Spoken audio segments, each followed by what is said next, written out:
Hey guys, welcome back to the channel. It's been a hot minute since we've talked. Not a lot has gone on the bench. In fact, very little has gone on. Um, Still with the 64 Oldsmobile, and looking at it here, we've got our paint. The paint work is done. The color, clear coat has yet to go on. The paint is has been wet sanded down. That is 4,000. We have emblems on it, 442 emblems on the trunk lid and front fenders. We've got vent window trim, and the door handles are painted. I cheat that a bit. They will. I'll use a chrome pen on them, but the chrome pen is hard for me to uh, control up against the door, like for the door handle. Um, I will paint that by hand because I'm good at that with silver and a small brush, and then I'll come back around after it's cleared and do the chrome over top, and I can get right up to the edge. And if I happen to not get up all the way, the silver hides it. The silver around the vent window, um, there's polished trim on a vent window, and then yet there's black, which will be on the inside, the felts, the rubber around the inner part, um, and then the chrome, and then a little silver to help me cheat that also. So it is, like I said, it's 4,000 wet, color sanded, ready for um, uh, clear coat. Um, which brings me to a tech tip, or well, it's kind of odd for me to say tech.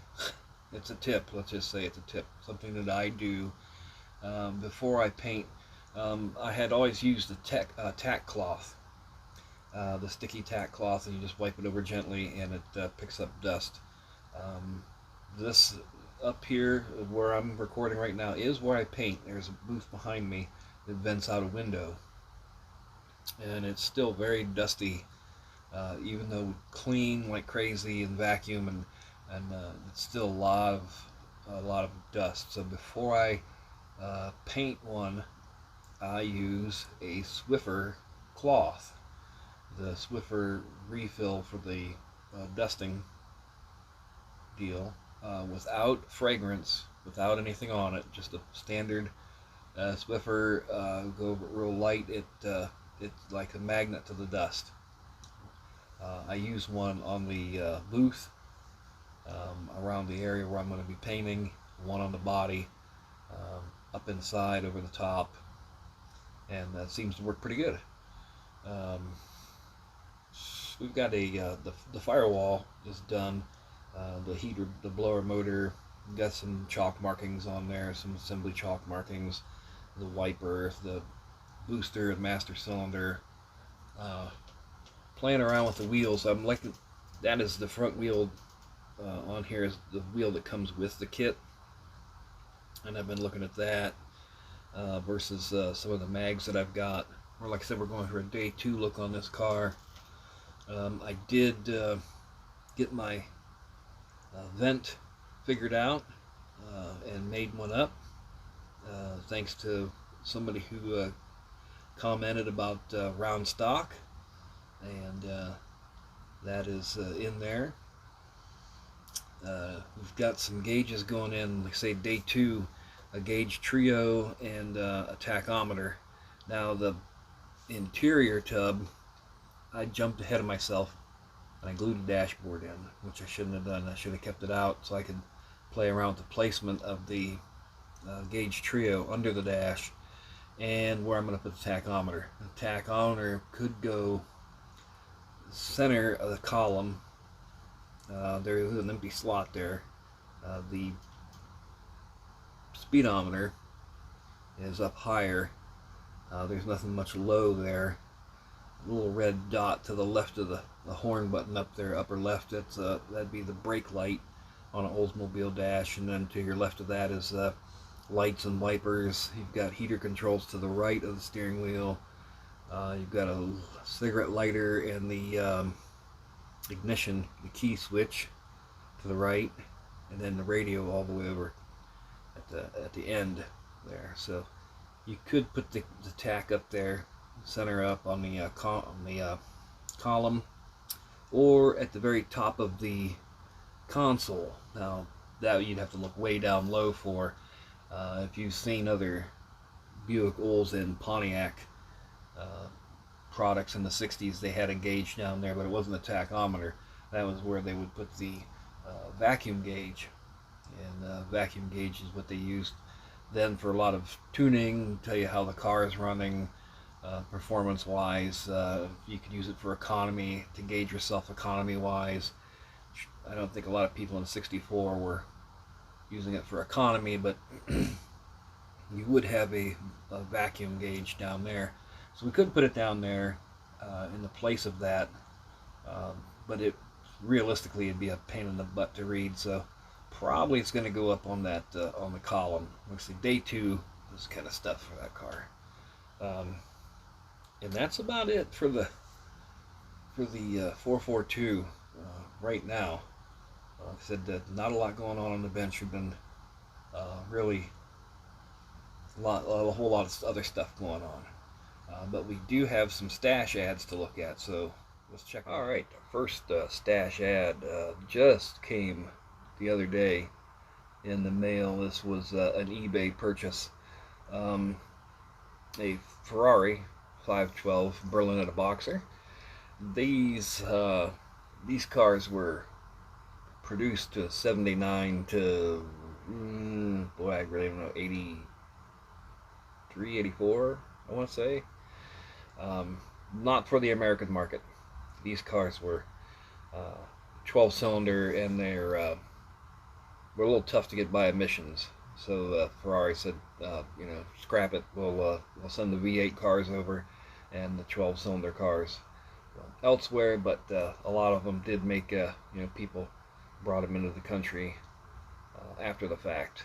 This kit is of I believe 79 or 80, 1980 I think is the vintage on it. We've got our instructions, nice yellowed instruction book there. There, we did have some decals that came with the car.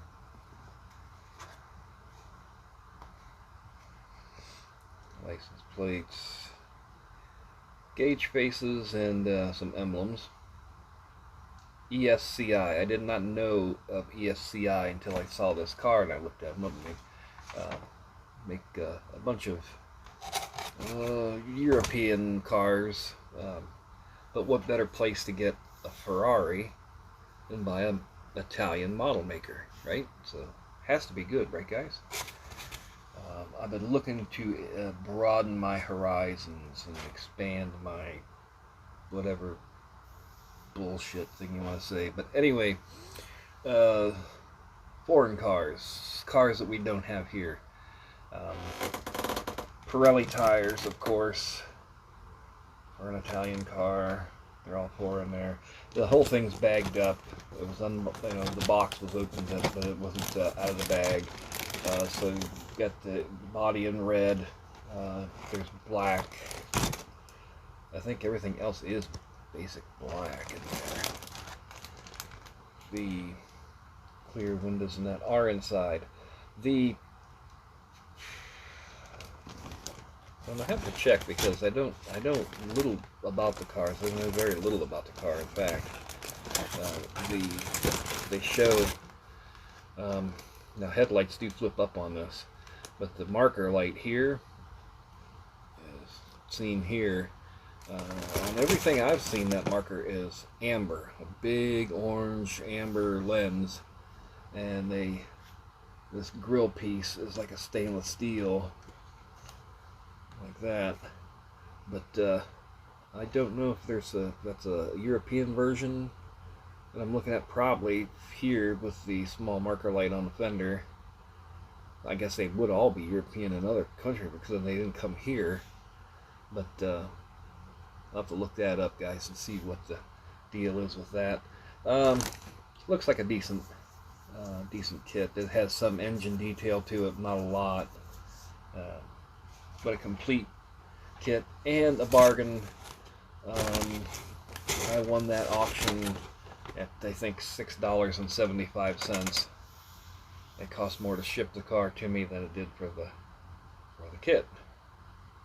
Onward. Alrighty, next up, the Porsche 911 Carrera. This is an 85 standard 911. The G model, or the, I think it's 930. If I'm not mistaken, it'd be a Porsche 930 911. It is the standard coupe, non-turbo, skinny butt, just standard 911. Really nice detail. The Revell of Germany. This car, they've got in the skinny box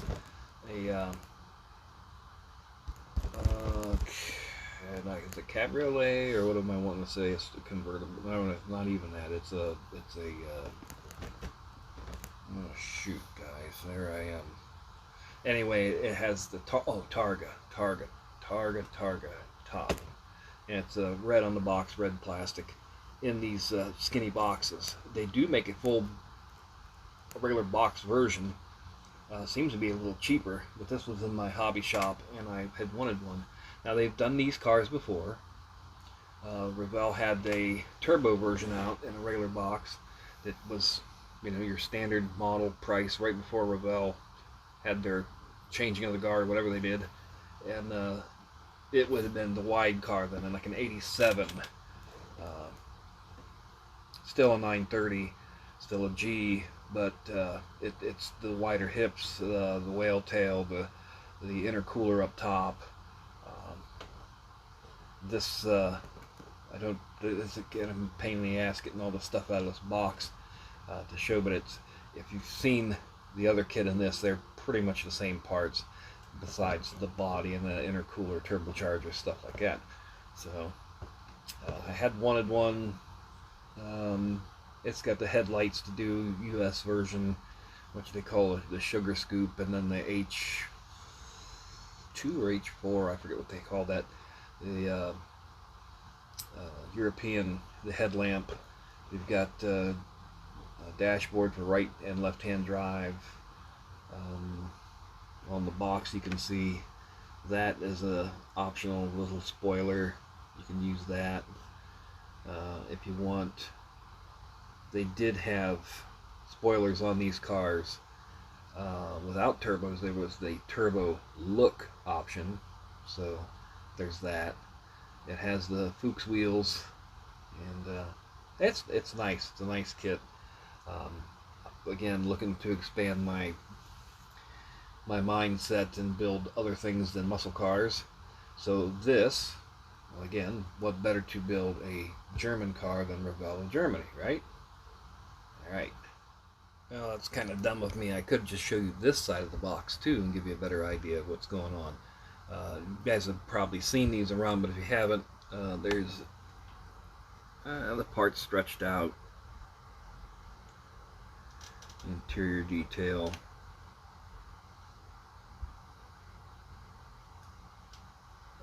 Underside with the exhaust. Top side of the engine. Some decent detail. Good decals for the engine markings. Center caps on the Fuchs wheels. All in all, pretty nice kit. Next up, guys, is another foreign car.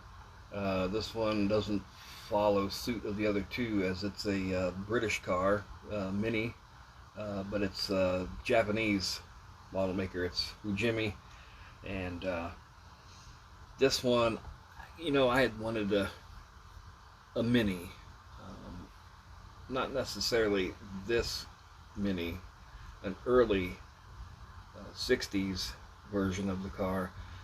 This is they call the old Mini Mayfair, or you can build it as a 25th anniversary. Well, that's 84 was the 25th anniversary, and it still has the look.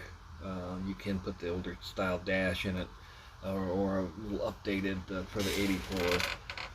These wheels, for the Mayfair. I think I can get away with saying fugly, can I? Those are the fuggliest wheels I've ever seen. At any rate, it's cool nonetheless. It's, you know, it's for Jimmy. It's good quality. It's a curbside, something fun to build out of the ordinary. A little tiny, itty bitty little tiny little body. You know, I won't go through the whole thing. We can look at it later, but the quality of the parts, like you would expect. That wheel for the anniversary car, not bad. I see something as a race car that may happen to this car. But there's those Mayfair wheels, and I think I will probably burn those just for the sake of having them gone, and they'll never be able to hurt anybody again. Whew, those are nasty. Yeah, the nice kit, nice detail, just what you'd expect from Fujimi. It's just doesn't follow suit with the others as being a British. That's a British kit made by a Japanese model maker. So, all right, guys. Last but not least, these two. We're come back to America. The '63 Studebaker Avanti AMT Modern Classics. Now, I bought that one at a show. It's been a minute or two now. But that is all new in the box, not built. That was $18 well spent. I wanted one of those. Nice kit with the optional supercharger and things like that. The opening doors. But I really wanted one. And this is a re-release. 67 coupe, Corvette coupe, 427 car. It has lots of good detail on that one, and they had just brought this out. Now there's the monogram 66 Malibu with the flip nose. They re-released that one. The 70 GSX Buick, they re-released that. This car, and then a 69 Carrera, which is an SS396. So it's the Revell. It's the same Camaro that we've had, but it has a SS hood, big block in it, like the ZL1 Camaro. The small hubcaps. They show I think the box art is in rally green. But this car I had been wanting. I would like to see the Roadster version of it also. The Roadster version has the factory side pipes, off-road exhaust, if you will. And again, I won't get into it's the same old, but inside.